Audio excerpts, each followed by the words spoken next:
Welcome everybody to Frax Check, your weekly Frax vibe check. I'm your host, Capital K, and I'm joined by my co-host, DeFi Dave, and our producer extraordinaire, Sam. We'll be going straight to the source of truth via checking the chain. But before we jump in, please subscribe to the Flywheel Pod on YouTube. It really does help, and we need you to help us reach 10,000. And also, please follow us at Flywheel Pod on Twitter and Telegram. This week, boys, I call this week the Up Small. Up small. Up small. As the name suggests, we're pretty much up small. A little bump. Across the board. A little baby bump across the board this week. I'll be more creative with the name next week because hopefully something fun will happen. But as always, let's begin with our regular programming. We start with the peg. We saw it got as low as 0.998 this week with a high of 1.001. Peg check, strong.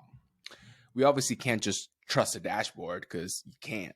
So you go to the market and we actually tried to swap $100 million worth of Frax. And you see here the exchange rate is 0.9978. Also, quite strong. That's actually better than if you were to swap like using Uniswap or something for, a normal trading fee. So Nice. peg check, strong. Curve swap, strong.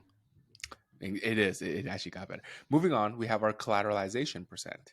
And here we are flat at 92%, which was actually a slight decrease from our all-time high of 93.75, I believe.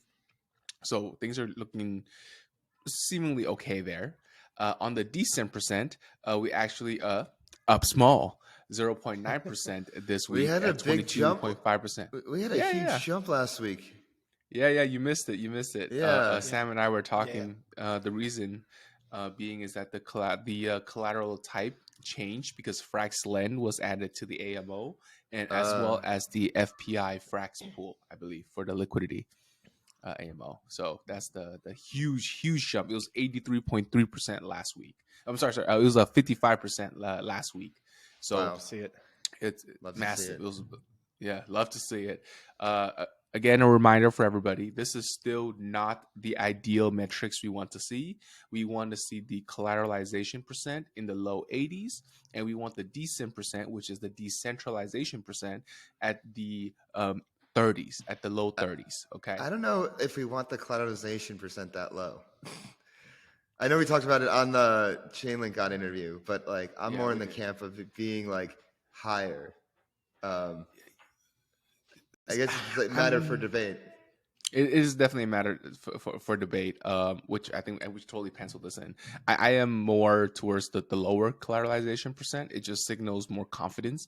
I take the collateralization percent as like a confidence metric to the Frax token as a proxy. Yeah, I agree with that. Yeah. Okay. All right. Debate's over. Dave's wrong. No, I just we should do like a special about it or something. No, like we should. I think this is a hot one. Yeah. This is a hot one. Okay. All right. Moving on. We have a quick summary check here. We have the peg check, strong, curve swap, very nice, and a collateralization percent of 92 and decent at 22.5. And here we have our second stable coin that Frax produced called the Frax ETH. And what Frax ETH is, it's basically a stable coin pegged towards ETH. And you see here the peg price is at 0.997. This is practically the same as 1 for 1.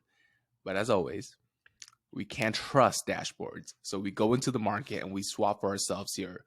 And we swapped 3,500 Frax ETH for ETH. And the reason why we chose 3,500 is that it's actually the size, or roughly the size, of the largest Frax ETH holder. So it's saying that if the largest Frax ETH holder decides to just bucket, then we will still be A-OK at a 0.9985 exchange rate. So very strong peg here on the curve side. Not too shabby. Now, last week, we had 50.5% of the Frax ETH supply in the curve pool. This week, we see it is at 51.2. So pretty much unchanged, up small. But the APY as per Convex for this specific pool is 7.36% versus the projected 7.6% for the S-Frax ETH. And I just love how so damn efficient the market is here. Literally like a split right down the middle between the two pools. Like this is just like, that's how I know the people who are in Frax ETH are like just our audience, because they're just it's me. Yeah. It's Dave. It's me. Yeah, it is Dave. It's Dave. Love to see it. What else I love to see is this count number, and as we dropped earlier this week, I believe is the 50,000 Frax ETH count. We did it. Now we have finally crossed that threshold. If you were to round up, we would actually be in the 100K category. So let's keep this going. And from last week, we saw an increase of 7.5%, very healthy week over week growth. I think we had a slight slump right around here for, I think, around like mid-December, where it's just a slow month in general in the market.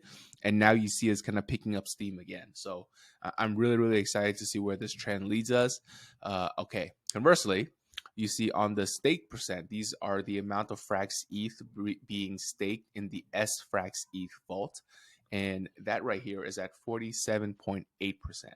And for all of you who are not familiar with the Frax ETH and S-Frax ETH mechanics, please tune into our episode with Frax Core Dev Jack Cordry to learn more about Frax ETH and the mechanism. With the whole narrative of LSD kind of really coming to the forefront now, it's more important now than ever for you to kind of brush up on what Frax ETH and how it works and such. So across the board, very nice. And I included a new slide here for this week. This is the LSD landscape and what Frax ETH market share is. As you can see here, we're currently at 0.26% relative to the whole market. With Lido obviously running the show at 29.1%. But pay attention to the 30-day delta, which is this column right here. Look at our beautiful number. Look at that 39% 30-day delta. Yeah. Like nothing else is coming close. At this rate, we're going to flip anchor in like a few weeks, 10 days. In 2 weeks, days. We're going to flip anchor. Yeah, 10 days. Because it's been 88 next days. Week. So it took 88 days to go from 85 days to go from 0 to 50,000, and that's really good. It is really good. Like talk about like PMF, right? This is like the most PMF thing ever. Yeah. But yes, so enough kind of slapping ourselves on our back there. Let's move on. We all know Frax ETH is doing a great show. So quick summary check here. As always, we have the peg really strong at 0.9997, pretty much 1 for 1. In the market, you see that similarly represented at 0.9985 when the largest Frax ETH holder decides to exit the pool.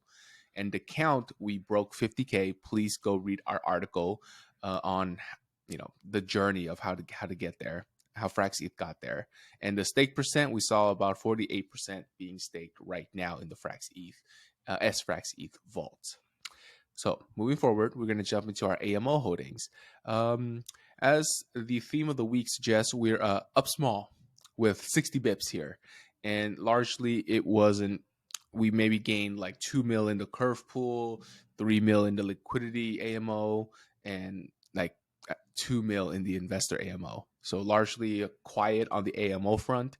Last week, Dave, you missed it, but we had a massive bump of like 83% the last week, because the AMO was just being blown out of the water with Frax Lend being added into the lending AMO, which gave it an additional 50 mil, as well as the Frax FPI pool, which was added to the liquidity. So bumped that up a nice 40 mil. And then a ton of liquidity got added into the curve AMO as well. So last week was some sweet number, big bumps. But this week, up small, everybody. Up small. Up small, everybody. Up small. But it's all right. Things are quiet. But now on to the profitability. And you know what they say, where there are always ups and downs in this market. So now we're going to talk about the down here. I'm just gonna rip the band-aid right off. So far, we have made $470K in the month of January, which is 10 days in. We spent about $1.17 million, and we have a loss of $700K so far in the month of January. I know that doesn't seem great. We are definitely in the red, solidly. That's a lot of money. In the red. That's $700K. Is this on the slide? Can you go ahead to the next slide? Oh, it is. It is. Is it not showing? Is this profit negative 0.7 mil? Yeah. Dave, what do you see? I see Frax ETH market share, but it may just be an issue.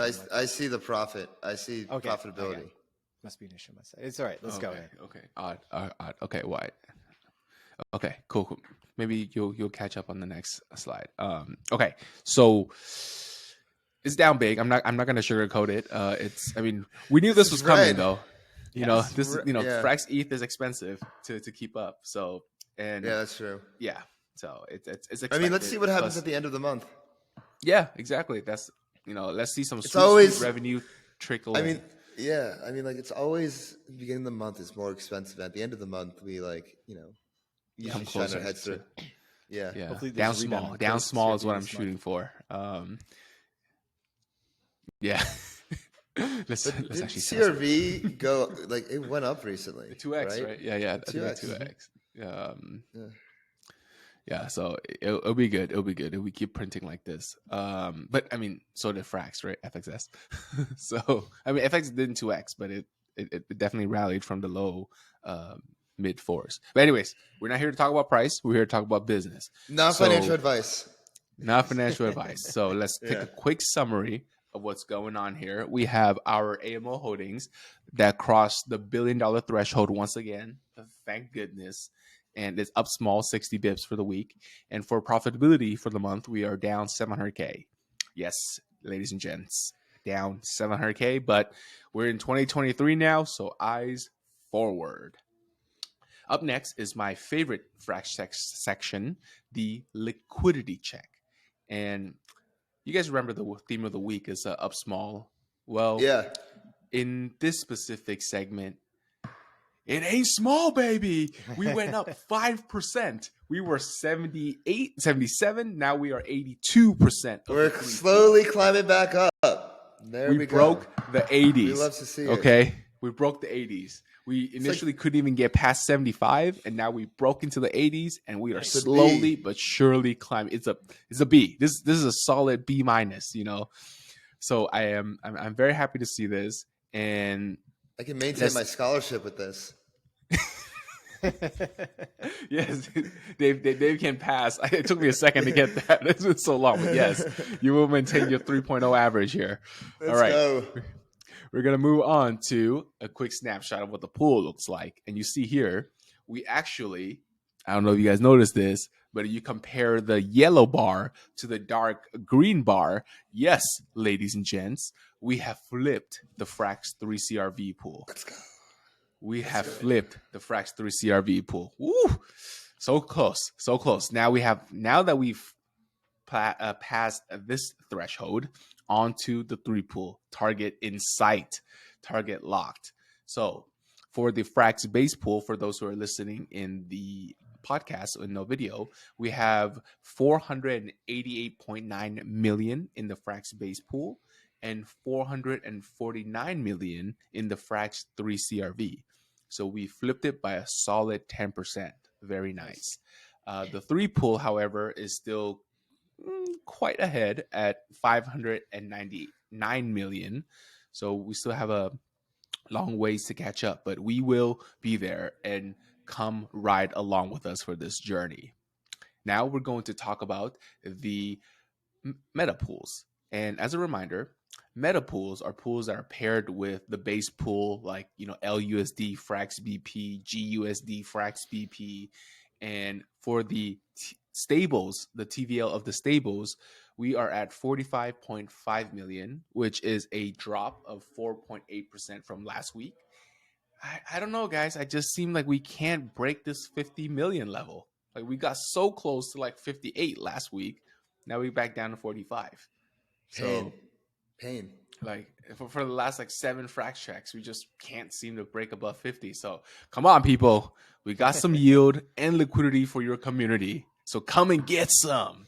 Any project out there looking to work with the meta pool, please join the Flywheel Pod Telegram chat at Flywheel Pod and DM any of the hosts for assistance. Let's get some liquidity and yield for your community. Quench your liquidity needs with Frax BP. Come on, guys. It's fresh.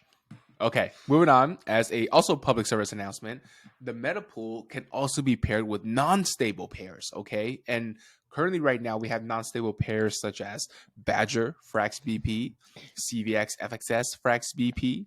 So all of you non-stable, no, that's actually not bad, any crypto projects that have tokens that are not pegged to the dollar coin, please also reach out because we can make something happen here. And over this last week, 10% of the non-stable TVL, we have an increase of 10% from the non-stable TVL from 10 to like 11.7 here. And we have a total of 57.2 million of liquidity paired against the Frax BP. Relatively unchanged from last week. But come on, guys. This is like barely 11% of the Frax BP liquidity. There's a ton there for you guys to tap into. So please reach out to the @Flywheel Pod Telegram. Now, summary check. We have the liquidity check here with Frax base pool at 489 million, which is 82% of the 3 pool. And for the meta pools, we have a total TVL of 57.8 million. And lastly, the reason why we track all of these metrics is so that one number and one metric can grow, and that is the Frax supply. This week, we saw it unchanged, and it was unchanged for the last 2 weeks. So we were pretty much... It's really sticking out of Billy. Yeah, I mean, it's by a hair, and I don't like it. It's like the 9 figure is like right there. Like... I know. I feel like it's been like this for like weeks, if not months. Yeah, dude, one tether FUD away from being 9 figure. Like that's how close we are. So we definitely need to keep the eyes on the prize and grow this number. And now I'm going to hand it over to DeFi Dave and Sam for the governance roundup. But just to talk about the supply before we head over, the curve pool ratios have actually been improving a lot. Like during the whole FTX collapse, the pools got pretty imbalanced. They went down to, I think, at a low of like 15 or 16%. So like 15% USDC, like 85% Frax. And now we're back up to, I think, like 36 or 37% USDC, or sorry, 36 or 37% we're back. USDC and 60% Frax. Yeah, we're getting up there. The team doesn't have to like destroy any Frax so long as that like ratio is improving. And I think like once we get up to 50%, then we'll start to see the supply start to grow again. Yeah. Expansion. That's what we need to see. But patience. We'll get there. Yeah, we're getting there. And especially with new governance proposals on the horizons, I think we may get there maybe like sooner than we think. Do tell. This was fresh off the presses 4 hours ago. There is a proposal from Nader from the Frax core team. Authorize Fraxland AMO for new pairs. You want to hear these new pairs? Ape, tell me. Link, Lido, Uni, Aave, and Maker. All with 5 million Frax allocated to them. That's pretty cool. So we're expanding outside the Frax ecosystem. We're expanding outside the Curve ecosystem. We're going for DeFi. We're going for Ape. DeFi writ large. Yeah. Yeah, we have Maker. I mean, I'm really excited for this proposal. This is like 6 different tokens. This is like $30 million of Frax deployed. Like, that's pretty huge. I have a question. Is it like this will be the first time that we list competitor tokens on Fraxland? I mean, maybe it's not the same as like FraxSwap or something else, but the inclusion of Lido, Aave, and Maker, and Uni, right? Yeah, it's kind of like our olive branch to their communities. Like, hey, come on, enjoy your rates. Frax, yeah. Yeah, come take Frax. Yeah. Come on. Come take some Frax. Yeah. I'd love to see, it would be cool to see closer cooperation between Maker and Frax. Like, imagine like a Frax PSM or something. But, we'll talk about that another day. Another proposal I found interesting was FIP 151, which is some revoting guidelines for failed FIPs that have surpassed quorum, but they have a cooldown period. There was a lot of debate in the comments of this one about like, wait, why should things be revoted only once? This and that. Like that people were complaining about like kind of like the structure of voting, how like one voter could just ruin everything. I think this goes along pretty well with like Frax's plan to like become more on chain and like change their governance a bit. I think they'll probably change their weights around. This guy Poppy just like goes off in the comments against Nader, and then B Zuck, whoever this guy is like he just feels it in the comments. It's not very friendly towards the proposal. I wouldn't be surprised if Nader like rewrites it based on these comments. And this all is a result of Frax Ferry on Moon River getting voted down by one voter. So I don't know what your guys' thoughts on like the Moon River getting voted down and then like the voting guidelines, one-time revoting for failed FIPs that have surpassed quorum with a cooldown period. Any thoughts? Yeah, I think it's like the Moon River one was so weird. Like it was in they made the vote. The vote went on like over Christmas. Like nobody was around. So yeah, maybe like having a revote here and just saying there wasn't enough quorum for it is probably the right way to go. There was enough quorum. There was enough quorum. That's the thing. Oh yeah, yeah. But it's like this one is for over quorum. So why did Frax Maxi turn it down? That's the question. I don't know. You got to ask Fraxy Maxi. Yeah. But yeah, this seems, I seems think it's fine. the intention, no? Yeah. What? Go ahead, Sam. Just finish your thought. Oh, right. No, I think it's okay. I mean, these meta governance questions are always like a little difficult, right? Because this shouldn't be. I don't think this Frax Ferry thing should be contentious. It was just like a really bad vote, and Frax Maxi decided to vote against it, which is strange. Like if C2TP had actually like voted on the thing, which is also strange. Like why didn't C2TP just come in and vote yes for it and throw 26 million at it, and then we wouldn't have had this issue. Yeah, and just like it's just bad optics. Just like why does I don't know why this didn't get passed. It's like a simple Frax Ferry. It shouldn't be contentious. But I think this will go to a revote. This should pass, especially with all the fuss in the community about it. So it's just like a matter of like when. And like it's interesting because if you go to the next proposal, like deploy Frax Ferry for Frax ETH and SFrax ETH. One of the chains is Moonbeam, which is like the sister chain of Moon River. Yeah. And so Frax ETH is going to be deployed. Well, it hasn't been up for a vote yet, but Frax ETH. Okay. So Frax ETH will be deployed to Arbitrum, Optimism, Polygon, BSC, Phantom, and Moonbeam, and SFrax ETH will be deployed to Arbitrum and Optimism. So I expect Frax ETH vaults are coming to L2s. Oh, yeah, actually, like Frax Maxi, if you're listening, like you have an open invitation to come on. We want to know what was up with the vote. And come tell us. Come share. Yeah, share Fraxy Maxi, come on. Come. We're here. Use a voice changer like Amplis did. Write us a note. Yeah. Was it a fat finger mistake? But no. Who knows? Back to the point of the revote. I think it's about the intention, right? Like the intention of the revote is so that people don't spam the governance forum with just constant proposals that were already shot down. So, and like I think if keeping to that core of how we should approach these things, like this sounds like a proposal that should get revoted on. Absolutely. It's definitely not a spam. Yeah, I agree. Like this is the Moon River one is pretty reasonable, and I want to save all those Fraximalists on Moon River, give them a life raft, and take them back to mainnet in safety.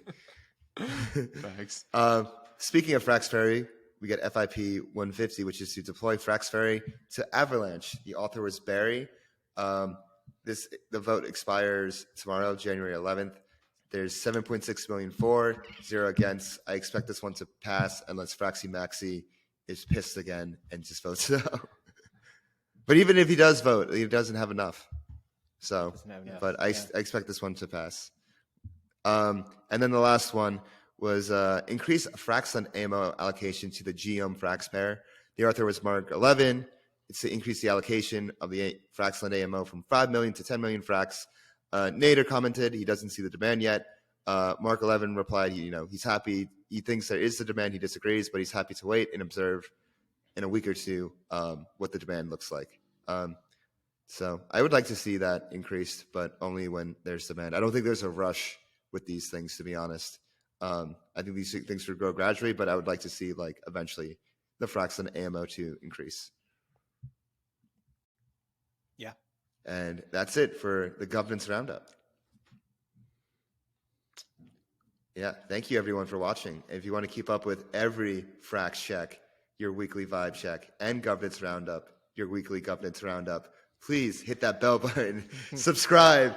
Let us know what you think. This is our public service announcement to the Frax community. You like what we're doing? Let us know. You don't? Let us know. We want to hear the haters too. Make sure you hit that like button.